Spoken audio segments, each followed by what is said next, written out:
PayPal পার্কে আজ রীতিমতো গোলের বন্যা বয়ে গেছে। কখনো গোল করেছে ইন্টার মায়ামি, কখনো বা সান জোসে আর্থকোয়াক্স। তবে গোল বন্যার এই ম্যাচে লিওনেল মেসি কখনো গোল পাননি।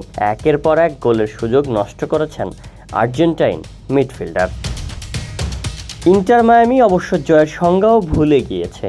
4 মে নিউ ইয়র্ক রেড বুলসকে মেজর লিগ সকার অর্থাৎ MLS এর ম্যাচে 4-1 গোলে হারিয়েছিল মায়ামি। এরপর 10 মে মিনেসোটার কাছে ইন্টার মায়ামি হেরেছে 4-1 গোলে। এই ম্যাচটিও MLS এর।